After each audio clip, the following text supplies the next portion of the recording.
Hey, Chaz, you got to remind me on this restream to start it. I do it from my end. Oh, to go live? Yeah. Okay, you do? All right. For YouTube, I don't have the Facebook logins, but for YouTube, Okay, I I do. got the Facebook. See, when I do that, I get mixed numbers.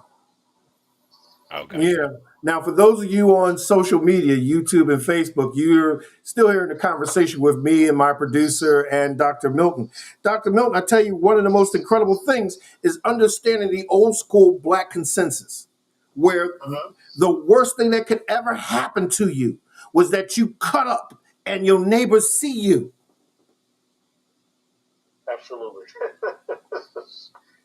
I mean, Yes. and because you represent it. I mean, your neighbor would actually either grab a hold of you, take you to your mother. Your mother would tighten your little behind up, and now you gotta wait, crying Absolutely. every minute because dad's coming home. Oh God, I didn't mean to do it. Mom, don't tell dad I'll be good. I'll do whatever you want.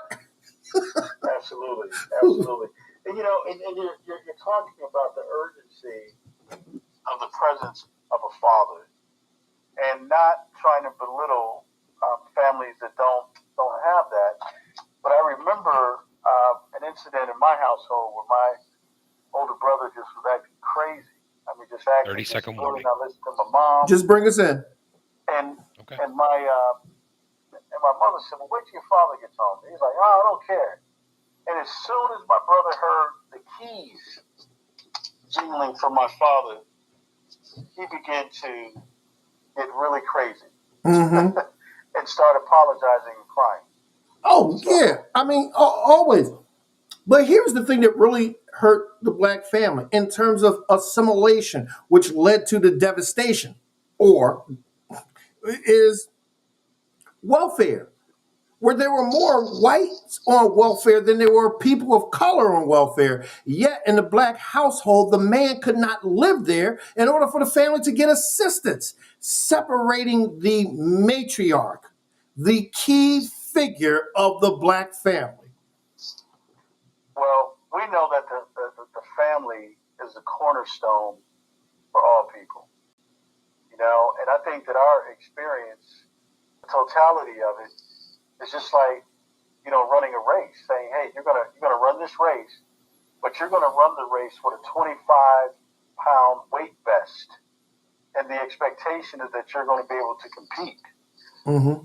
And we're asking, can you just take that vest off of us and let us race fairly? Please. But we have not been given that chance. Please, can you get your foot off my neck?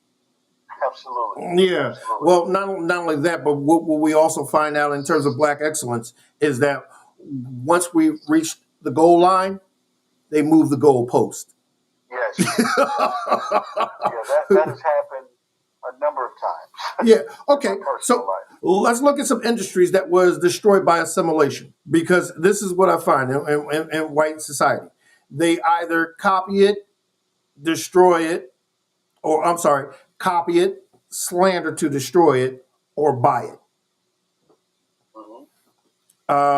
Or don't forget about just stealing it. Did you say stealing? Yeah. Well, I was trying to be nice and saying copying it. Okay, I'm sorry. But no, plagiarism is plagiarism, no matter what. It's still stealing somebody else's intellectual property. Absolutely. Okay, so I guess one of the ones in which our younger demographics can relate to was Def Jam Records and Rockaware, where Black rap music could not get an audience with white executives and Sony, RCA, A&M, and all of those big groups that were doing, that were basically still running on some Motown soul rejects. Yeah. Oh, yeah. They started their own label, their own brand. They started making millions of dollars, and the next thing you know, why don't you come over to us and we're going to give you a signing bonus? To this day, now whites buy more African American rap music than African Americans. But it goes even before that. Jazz. used to be a completely black thing. In fact, it was so black that there were schools in the South that banned music teachers from teaching children jazz. And then all of a sudden, Benny Goodman came in. I lived in Philadelphia where we had 5 groups in our neighborhood, who wrote songs. And then they would hear their songs performed by Elvis Presley. And they didn't give him any permission. Oh, yeah. Oh, yeah. Oh, yeah. Oh, yeah.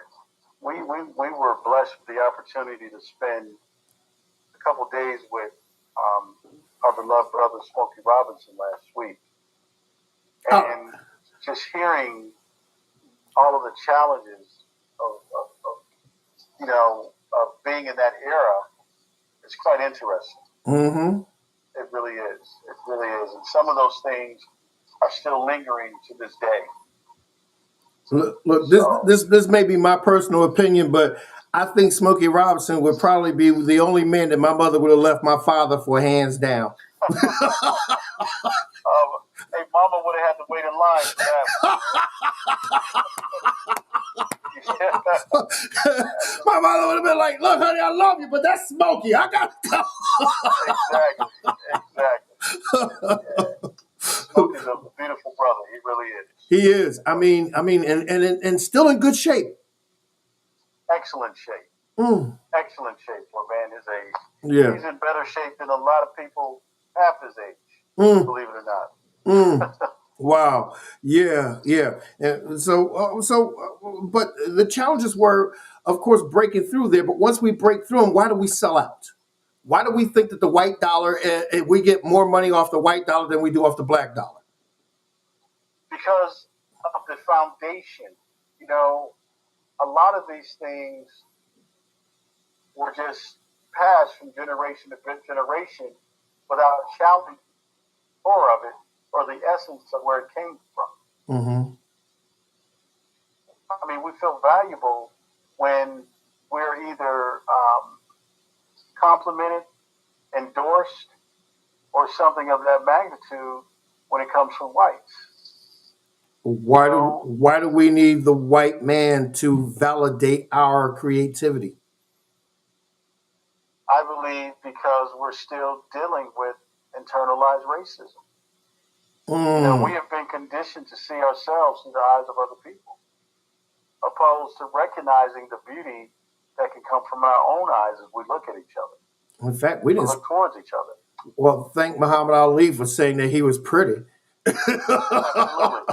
Absolutely. Which was the beginning of the Black is Beautiful movement in the 60s and 70s. Mm-hmm. Absolutely. But Vincent, it's a very sick and deep psychosis that we've adopted years ago. And I think for us to get rid of it, that we have to go through a deep process of reducing or abstracting and things. Mm-hmm. Wow. Well, generations. So we're running a little low on time, Dr. Milton. So tell people where they can get your book, Black History 365. I think that every Black family in America and every white family and every Latino family and every Asian family, every family in this country needs to have a copy of Black History 365, an inclusive account of American history. And let me tell you why. Because we believe that this work has the ability to reduce a lot of the stereotypes and the misconceptions that have wreaked havoc in the lives of so many people, and the misinformation that people still stand on and equate that to legacy, whether good or bad or indifferent.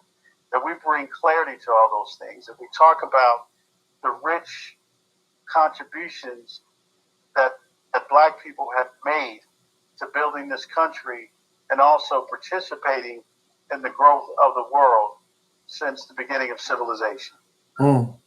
It's a must buy.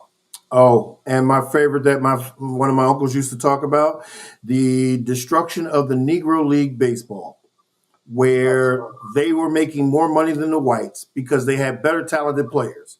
In fact, the American Baseball League was starting to actually lose money until they brought in this young black kid, Jackie Robinson, Mm, yeah. and and this is how they promoted it and got white people to see it. They said this is the only place where a black man can shake a stick at a white guy and not get arrested. Mm. Wow. Wow. That's deep. Wow, I I'm know. going to steal that one, Vince. Yeah, yeah, yeah. Incredible, incredible the mindset of what we do and to be Yes. assimilated. So, doctor, once again, give them the direction to that website. Yes, the website is bh365.org. That's BH, B as in black, H as in history, 365 days in the year.org. BH365. So, Black History, 365 days. Absolutely. All right. Well, Doc, thanks. I appreciate you co-hosting. Thank you. And we look forward to seeing you next week. And I'll make sure that everything is operative. And we'll go from there. And I'll see you face to face. Okay, Doc. God bless you. Okay. God bless you. Be safe. Bye now. For those of you at Comcast, thanks for joining us. Roku, YouTube, Facebook, all of you. I hope that this gives you some insight in terms of the Black experience and how our creativity has been stolen or even pimped. But let's look at this. Insanity is the same person doing the same thing, expecting a different result. As Dr. Milton talked about, we seem to have some sort of block about being black and blackish. And we have a hard time in accepting validation from anybody other than people who are not like us. Now, yes, some people who are our skin folk aren't our kinfolk. We see that every time a campaign comes around. But yet, some people who are our skin folk are our kinfolk. We've destroyed so much of our black institution and stores because we thought that going to the white businesses would be better. What we found out was that it wasn't better, it's just different. We took our best and brightest kids and we sacrificed greatly so that they can go to these white institutions, the Ivy League, because we thought that it would make them better. What we found out is that they washed out most of them and only 9% of them actually graduate. And of those 9%, a very small percentage reach higher levels. Thank God. But we look at, how these white institutions of higher learning always brag about their lineage, but yet do very little. Because I still haven't seen Harvard, start the President Obama Library, nor have we seen, the college that Chief Justice Ketanji Jackson Brown give any credit of her body of work. Yet we still push our children in there where they get ostracized, castrated, humiliated, and basically taught to be invisible, or even have their actual grades stolen so that they do not become valedictorian. And even if they can't steal the grades of valedictorian, they still want the second place white person to speak. It's about time that we stop dealing with people who want to deal with us and that we go with our ancestors. Let's build our own. Let's do our own. Let's be our own. Let's support our own. Let's grow our own. I went to Vaults Junior High School in Philadelphia, known for a great deal of teachers, mostly known for our chess team. We're a group of, seventh, eighth, and ninth graders actually took on, the Russians, chess masters. Yet we were praised for our chess prowess, but very little praise for our teachers who actually helped us and guided us through. One of the most important things is that I had a social study teacher, Tony Brown, seen him on PBS. And he made a very important point to us. He said that, don't let people fool you about black power. Don't let people fool you about white power. The true color of power is green. And until you have it, you have none.